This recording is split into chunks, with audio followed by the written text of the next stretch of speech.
कृष्ण वाणी, सच्ची सुंदरता का रहस्य। जय श्री राधे कृष्ण। प्रिय भक्तों, भगवान श्री कृष्ण की अनंत कृपा आप सभी पर सदा बनी रहे। ये संसार एक भ्रम है, एक मायावी नाटक, जहाँ हर कोई बाहरी आवरण को सजाने में लगा है। कहा जाता है जो श्रद्धा से श्री कृष्ण वाणी सुनता है, उसके जीवन के पाप मिटने लगते हैं और भगवान श्री कृष्ण की कृपा बरसने लगती है। अपने प्रेम का भाव प्रकट करते हुए कमेंट में जय श्री राधे कृष्ण अवश्य लिखें और इस दिव्य वाणी को अपने प्रियजनों तक जरूर पहुंचाएं, ताकि वे भी प्रभु की कृपा के भागी बन सकें। अब आइए आरंभ करते हैं इस कृष्णमय यात्रा को। देह का भ्रम और आत्मा की चेतना। श्री कृष्ण कहते हैं, मनुष्य अक्सर आईने में अपना चेहरा देखता है, पर दुर्भाग्य यह है कि उसने आज तक अपने भीतर झांक कर नहीं देखा। जिस दिन इंसान अपने मन का आईना साफ करेगा, उस दिन उसे समझ आएगा कि असली सुंदरता चेहरे में नहीं, बल्कि चेतना में बसती है। क्योंकि ये देह, ये शरीर समय के साथ बदलता है। बाल काले से सफेद हो जाते हैं, त्वचा पर झुर्रियां आ जाती हैं, और जिस रूप की कभी प्रशंसा होती थी, वही एक दिन भुला दिया जाता है। पर जो व्यक्ति सुंदर कर्म करता है, जो सुंदर विचार रखता है, जो मधुर वाणी बोलता है, जो संस्कारवान और चरित्रवान है, उसकी सुंदरता कभी नहीं मुरझाती। हे अर्जुन, समझो, सौंदर्य वह नहीं जो आँखों को अच्छा लगे, सौंदर्य वह है जो आत्मा को छू जाए। क्योंकि जिस चेहरे को लोग आज सुंदर कहते हैं, कल वही चेहरे समय की धूल में खो जाते हैं। पर जो कर्म लोगों के हृदय में अमिट छाप छोड़ते हैं, वे युगों तक जीवित रहते हैं। श्री कृष्ण कहते हैं, शरीर की सुंदरता एक भ्रम है। वह जैसे जल में प्रतिबिंब दिखता तो बहुत मोहक है, पर पकड़ में कभी नहीं आता। वह क्षणिक है, नश्वर है, माया की एक झलक मात्र है। पर आत्मा की सुंदरता जो विनम्रता, दया और सत्य के प्रकाश से निखरती है, वही अमर है। आज के युग में लोग चेहरों को सजाते हैं पर मन को नहीं, कपड़ों को नया बनाते हैं पर विचारों को नहीं, वाणी में मिठास दिखाने का अभिनय करते हैं पर भीतर कटुता रखते हैं।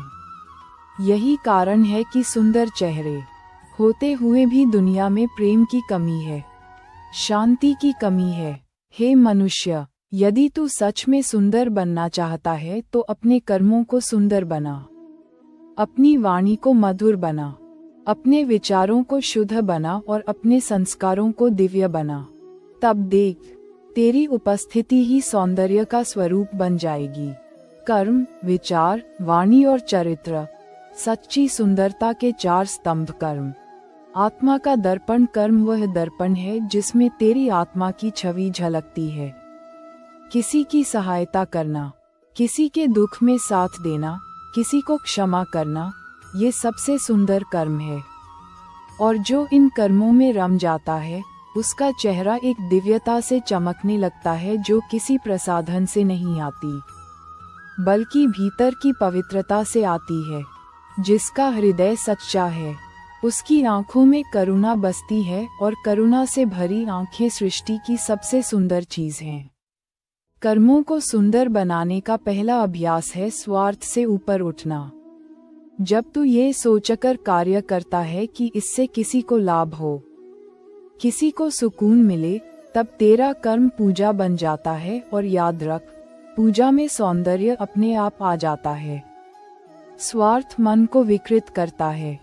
स्वार्थी व्यक्ति चाहे कितना भी सजे, उसकी आंखों में शांति नहीं होती, वह भीतर से खोखला रहता है।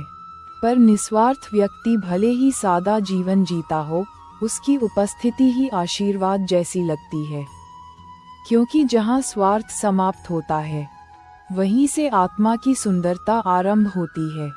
विचार, जीवन का बीज। सुंदर विचार वही हैं जो दूसरों को ऊंचा उठाएं, जो आत्मा को हल्का करें, जो किसी को छोटा ना दिखाएं।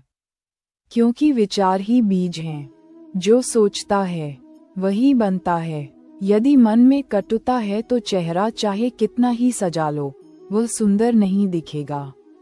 पर यदि मन में प्रेम है, दया है, तो बिना कुछ कहे तेरे चेहरे से प्रकाश बिखरेगा।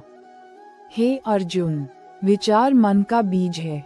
जिसे तू भीतर बोता है वही बाहर वृक्ष बनकर खड़ा होता है।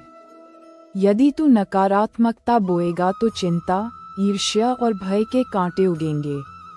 पर यदि तू प्रेम, दया और विश्वास के बीज बोएगा तो जीवन में शांति और सफलता के फूल खिलेंगे। इसलिए हर सुबह जब तू जागे तो एक सुंदर विचार के साथ दिन आरंभ कर। मन में ऐसा सोच कि आज मैं किसी का भला करूंगा। ऐसे विचार मन को पवित्र करते हैं और मन की पवित्रता ही सुंदरता का स्रोत है। वाणी, शक्ति और माधुर्य। वाणी में एक शक्ति है, वह या तो किसी का हृदय जोड़ सकती है या तोड़ सकती है।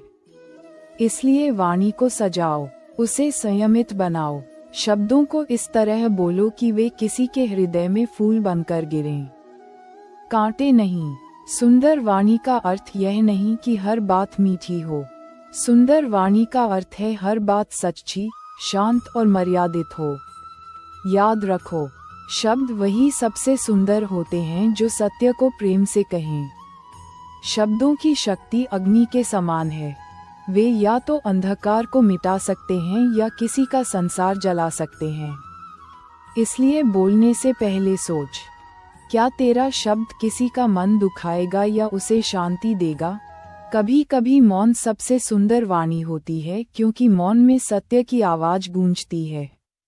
सुंदर वाणी वह है जो प्रेम से उपजे, जो सत्य को सज्जनता से कहे, जो किसी की आत्मा को तोड़े नहीं बल्कि जोड़ दे। चरित्र और संस्कार। जड़ और वृक्ष। संस्कार वह जड़ हैं जिनसे व्यक्ति का संपूर्ण जीवन पल्लवित होता है।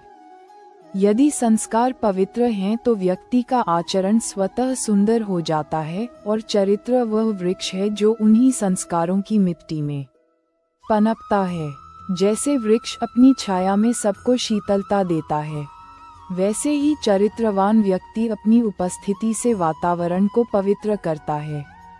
व्यवहार में ही चरित्र का परिचय मिलता है। लोग भूल जाते हैं कि सौंदर्य केवल दिखावे से नहीं बल्कि व्यवहार से मापा जाता है। जो विनम्र है, जो दूसरों का आदर करता है, जो किसी की पीड़ा को समझता है, वही वास्तव में सुंदर है। व्यवहार वह दर्पण है जिसमें तेरी आत्मा झलकती है, और जब ये दर्पण स्वच्छ होता है तो लोग उसमें ईश्वर का प्रकाश देख पाते हैं। चरित्र वह दिया है जो कभी बुझना नहीं चाहिए, क्योंकि जब बाकी सब कुछ खो जाता है तब भी चरित्र ही वह शक्ति है जो मनुष्य को गिरने नहीं देती। चरित्र का अर्थ केवल बाहरी नियमों का पालन नहीं बल्कि भीतर की सच्चाई का आचरण है। जब कोई देख नहीं रहा होता तब जो तू करता है वही तेरा असली चरित्र है। चरित्र ही वह सौंदर्य है जो समय भी नष्ट नहीं कर सकता। आंतरिक सौंदर्य का फल आनंद और आकर्षण। श्री कृष्ण कहते हैं, मनुष्य जब अपने कर्मों, विचारों, वाणी और चरित्र को दिव्यता से भर देता है तो उसकी आत्मा स्वयं भगवान का प्रतिबिंब बन जाती है, और यही सच्ची सुंदरता है, वह जो भीतर से बाहर तक झलकती है। हे अर्जुन, भीतर की सुंदरता का फल है आनंद। जब तू भीतर से सुंदर बनता है तो तुझे किसी बाहरी वस्तु की आवश्यकता नहीं रहती, क्योंकि आनंद अब वस्तुओं से नहीं, तेरी चेतना से निकलने लगता है। सुंदर आत्मा का सबसे बड़ा लक्षण यही है, वह बाहरी परिस्थितियों से प्रभावित नहीं होती। वह जानती है कि दुख और सुख दोनों अस्थायी हैं, इसलिए वह हर क्षण को कृतज्ञता से स्वीकार करती है। वह व्यक्ति भीड़ में अलग दिखता है, पर अपने अहंकार से नहीं, अपनी शांति, करुणा और मधुरता से। क्योंकि सच्ची सुंदरता बोलती नहीं, वह केवल महसूस कराई जाती है। जैसे फूल अपनी सुगंध का प्रचार नहीं करता, पर हर राहगीर उसकी महक से खींचा चला आता है, वैसे ही सुंदर आत्मा अपनी दिव्यता से सबको प्रभावित करती है। जो भीतर से सुंदर है वह बिना बोले भी लोगों के दिल जीत लेता है। उसकी उपस्थिति से वातावरण बदल जाता है।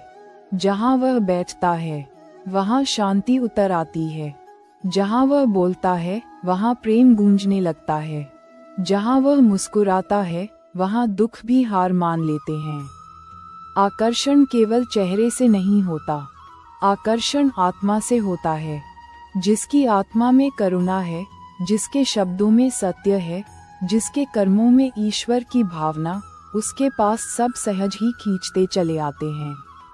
वह लोगों को अपने लिए नहीं बल्कि अपनी ऊर्जा के लिए प्रिय होता है, क्योंकि उसकी उपस्थिति से शांति मिलती है। निष्कर्ष, प्रेम, सत्य और ईश्वर का दर्शन है अर्जुन। भक्ति का अर्थ केवल पूजा नहीं है। भक्ति वह अवस्था है जब तू अपने कर्मों को ईश्वर को समर्पित कर देता है। जब तू कहता है, हे प्रभु, मैं जो भी करूं वह आपके नाम से करूं, तब तेरे कर्म पवित्र हो जाते हैं, तेरे विचार निर्मल हो जाते हैं और तेरी आत्मा दिव्यता से भर जाती है। और जब आत्मा दिव्य हो जाती है तो वह स्वयं सबसे सुंदर बन जाती है। कभी यह मत भूलना कि बाहरी सुंदरता का मूल्य समय के साथ घटता है, पर आंतरिक सुंदरता समय के साथ बढ़ती जाती है। जितना व्यक्ति अनुभव, त्याग, करुणा और सेवा में गहराता है, उतना ही उसका तेज स्थायी हो जाता है।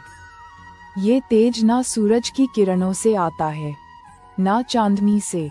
ये तेज आत्मा के भीतर के प्रकाश से आता है और यह वही प्रकाश है जो मृत्यु के पार भी साथ जाता है। यदि तुम सुंदर दिखना चाहते हो तो अपने कर्मों को स्वच्छ बनाओ। यदि तुम आकर्षक बनना चाहते हो तो अपनी वाणी को मधुर बनाओ, और यदि तुम अमर बनना चाहते हो तो अपने चरित्र को दिव्य बनाओ। जय श्री कृष्ण।